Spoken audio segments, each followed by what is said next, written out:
Welcome to the demo session of acid-base interpretation, and I'm Dr. Deepz. Today I'm going to teach about acid-base interpretation. Before proceeding to acid-base interpretation, we have to know about ABG, arterial blood gas. So it is the blood test used in measurement of oxygen, carbon dioxide, pH value in blood, okay, and HCO3, okay. So HCO3 is bicarbonate. So oxygen, once again I repeat, it is the blood test used in measurement of pH value. If the pH value is high, it is alkalosis, and if the pH value is low, it is acidosis. So pH is the main decision maker here, and to classify whether respiratory or metabolic, we have to think about CO2 for respiratory and HCO3 for metabolic. If and there is a role for oxygen here. If the oxygen level is decreased, then it is due to poor ventilation, hypoventilation, and if there is a increase in oxygen, it is hyperventilation. So now I would like to go with the values of all the parameter as I discussed here. So first parameter is pH. pH is 7.35 to 7.45. 7.35 to 7.45. So again, and you should not be confused with CO2 value. So from the pH 7.35, 0.35 is a 35 and 0.45 is a 45 mercuric pressure. In most of the Asian country, we use mercuric pressure, and in most of the advanced country like UK or USA, Canada, they use kilopascal. So you have to know 4.5 to 6 kilopascal. 4.5 to 6 kilopascal you have to know. And coming back to HCO3, HCO3 is 22 to 26 milli equal per liter. HCO3 value is common throughout any exam, but CO2 and O2 are the gases. So the gases value may change definitely, vary as per examination to examination. So the O2 is basically 72 to 75 to 100 mercuric pressure. So in it is in kilopascal 10 to 13 kilopascal. You have to know 10 to 13 kilopascal. So here I'm not going to explain how HCO3 is formed and how CO2 is formed, etc. So I would be directly proceeding on the basis of how to interpret the clinical problem. So first is Rome. Okay, respiratory opposite and metabolic equal. Respiratory opposite and metabolic equal. So here I have mentioned that if there is an increase in pH greater than 7.45, it's alkalosis. Okay, pH greater than 7.45, it's an alkalosis. And pH lesser than 7.35 is acidosis. pH lesser than 7.35 is acidosis. I'm repeating 2 times to be okay, to make concept more clear. And next is CO2. CO2 should be like either lesser than 35 or lesser than 4.5 kilopascal. Okay, and next thing, this is alkalosis. So here I would like to illustrate the causes of alkalosis, respiratory alkalosis. So in case of respiratory alkalosis, the more hyperventilation, the CO2 will obviously decrease. More the O2 and CO2 will be decreased. Okay, so this is the mechanism, and ultimately CO2 decreases to form alkalosis. Once again, respiratory alkalosis. pH increase and CO2 decrease. This is the respiratory alkalosis. Remember RO, respiratory opposite. Okay, so respiratory alkalosis. So one classic exam presentation in MRCS would be like rapid breathing, that is tachypneic or tachycardia would be placed in a clinical scenario. So tachypneic or tachycardia would be placed in a clinical scenario. Along with, they will give you the parameters like if the pH value is increased and CO2 will be decreased. So you have to straightly correlate and then mark it respiratory alkalosis. So coming back to respiratory acidosis. In a respiratory acidosis, you have to think about pH value is down. Okay, acidosis means below 7.35. It is down. Okay, and here due to hypoventilation. Okay, O2 is decreased. O2 is decreased, and CO2 tends to increase. CO2 tends to increase here. Okay, so hypoventilation. Remember, alkalosis is for hyperventilation and acidosis is related to hypoventilation. And here, alkalosis is related to rapid breathing, and acidosis is related to slow breathing or Kussmaul breathing. They will give you the example of slow breathing and Kussmaul breathing, or else Kussmaul breathing. Okay, so you have to think about this two scenario in comparison. Okay, and next thing, they will give you the decreased amount of pH. Decreased amount of pH tends to increase amount of CO2. This is respiratory acidosis. Respiratory acidosis.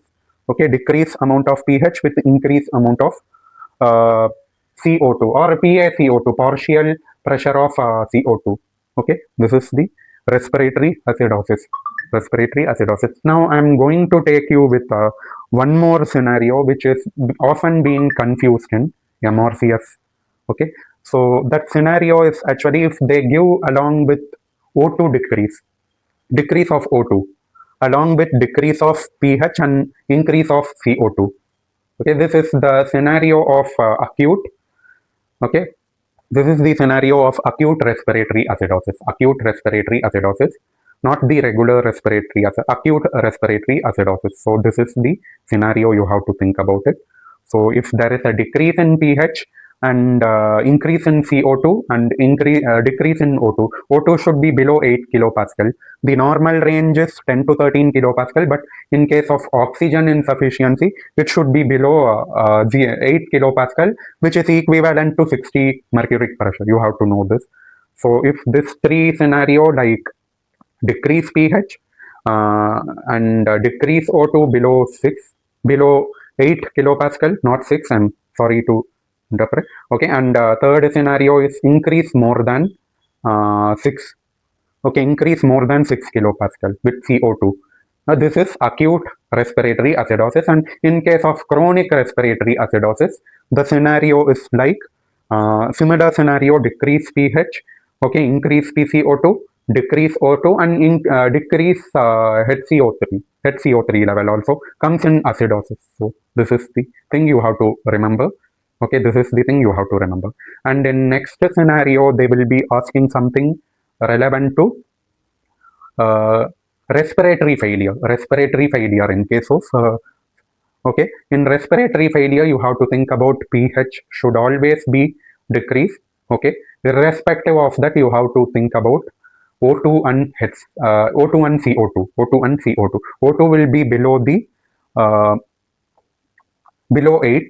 O2 will be below 8. Okay, with free, I mean with normal or low CO2. With normal or low CO2. Normal CO2 means okay, it's a respiratory failure type 1. Okay, with decrease in O2. Okay, if O2 along with decrease with CO2, it is pulmonary embolus. Pulmonary embolus. Again, O2 with decrease in CO2, it is pulmonary embolus. Okay, next scenario would be like again O2 with increase CO2. Increase CO2, it is actually O2 with increased CO2 is actually type 2 respiratory failure. Type 2 respiratory failure. Okay, type 2 respiratory failure. This is what they expect you in clinical scenario to know about respiratory alkalosis and respiratory acidosis and types of respiratory failure, and you have to additionally know about pulmonary embolus. Pulmonary embolus. So this is about the entire system from respiratory concept. Now let us move for metabolic alkalosis. I have given here metabolic alkalosis. Okay, in metabolic alkalosis, ROME, metabolic is equal. Metabolic is equal. Okay, once again, metabolic is equal. Okay, so I would like to illustrate one thing that pH is a main decision maker here. pH is main decision maker here. If pH increases, then HCO3 will also increases. That is metabolic alkalosis. That is metabolic alkalosis. So metabolic alkalosis is something like vomiting. Vomiting. Okay. The patient presenting with something deteriorating feature. It is unknown for us at this moment. It is unknown. So I'm teaching you how to identify the question.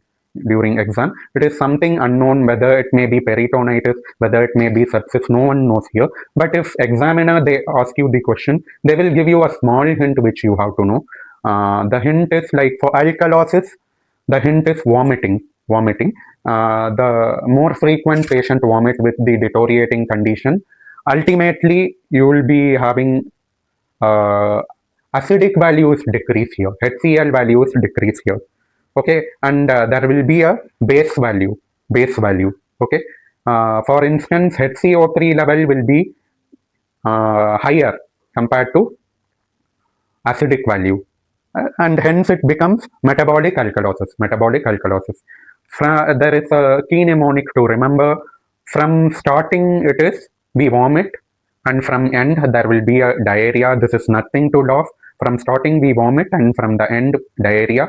So the vomit presentation will be like acidity decreases, and there will be a base increase, and the diarrhea sequence is like metabolic acidosis. So the diarrhea sequence is like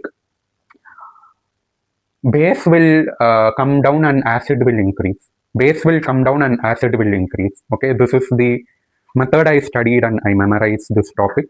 This topic is very easy if you memorize in shortcut, and if you frame a clinical scenario, this is very easiest topic. So now I'm coming to pH sequence. If pH will be increased, then ultimately HCO3 also will increase to make metabolic alkalosis. And similarly, the pH decrease, ultimately HCO3 will also decrease to make metabolic acidosis. This is the key you have to remember. For easygoing person, this is the way I teach. Okay, so remember respiratory alkalosis, slow breathing. Respiratory alkalosis, fast breathing, and respiratory acidosis is slow breathing or Kussmaul breathing. Okay, these are the scenario you get. And metabolic alkalosis, you get diarrhea presentation. Not diarrhea, you get vomiting presentation in metabolic alkalosis, and metabolic acidosis is diarrhea presentation. Okay, so respiratory alkalosis, once again I repeat, fast breathing like tachycardia, tachypneic. Okay, and due to pulmonary embolism. And respiratory acidosis is slow breathing, which may be due to COPD. Okay, causes. And metabolic alkalosis is persistent vomiting along with previous signs of sepsis, so everything except sepsis, peritonitis, and other features. Okay, and next is metabolic acidosis is severe diarrhea. Okay, so these are all the classic question asked in MRCS. And next thing, talking about pH, you have to make it through ROME, respiratory opposite and metabolic equal. So if the pH level increase, then CO2 level will decrease. It is respiratory alkalosis. And if the pH level again decrease, CO2 will be increased. So it decreases because of hyperventilation, and it increases because of hypoventilation. Okay, this is the thing you have to remember. And next thing is metabolic ME. Metabolic is equal. Okay, metabolic is equal. So this is actually metabolic alkalosis. Okay, metabolic alkalosis is due to persistent vomiting. The concentration of acid remains decreased, and the base is increase. Base is increase means HCO3 will be remain increase in case of metabolic alkalosis. Okay, acid will drop. Okay, and there is a base formation. Okay, and in case of metabolic acidosis, it's the opposite. Due to diarrhea, all the electrolyte are flushed out.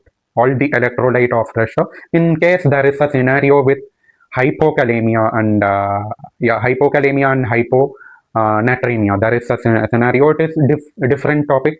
I can take you in disorder of electrolytes. The same topic will appear again. Again, this topic will be connecting with disorder of electrolyte. So I will be taking in some other topic. Okay, so this is the thing. And next thing is for acidosis, the acid remains, acidity increases and base decreases.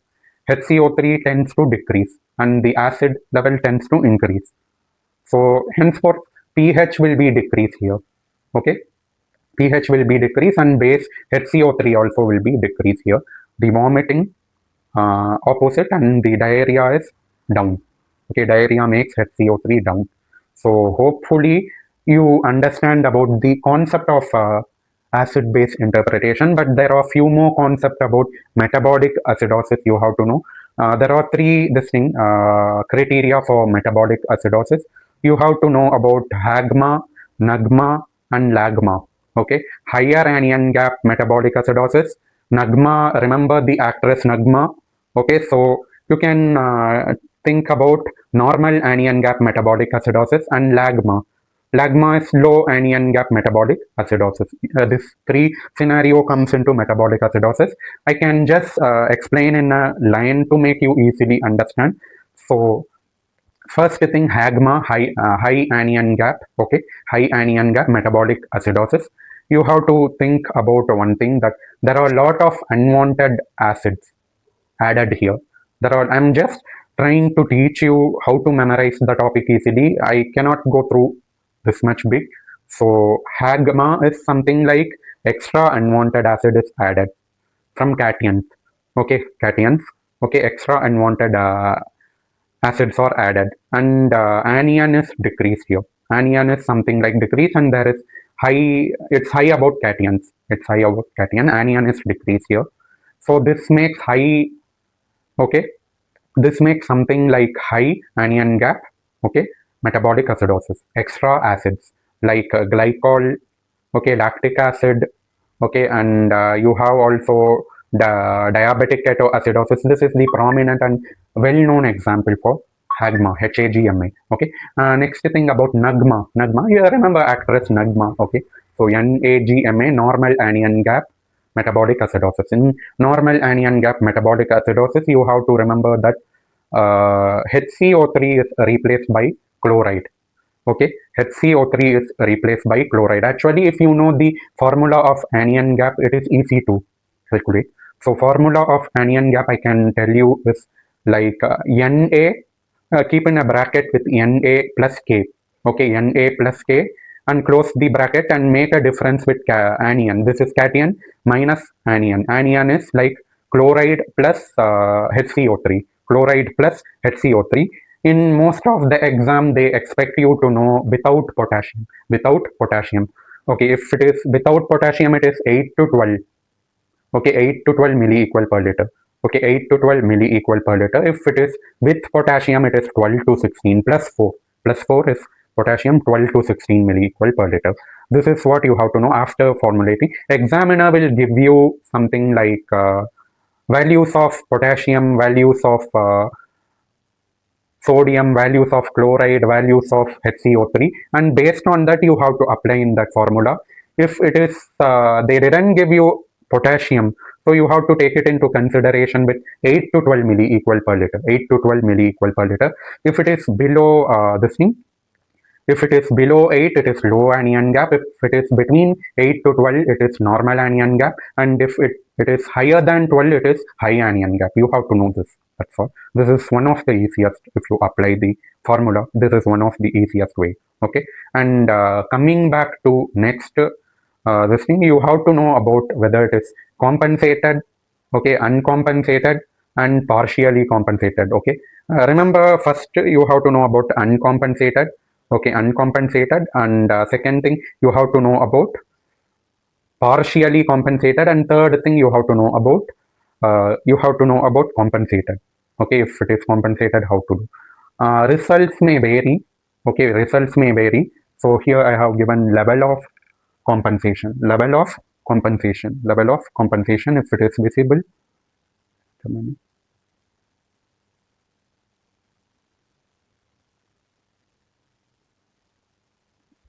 just a minute. Okay, now hopefully it is visible. So level of compensation, this is. So you have to know about uncompensation. First of all, uncompensated.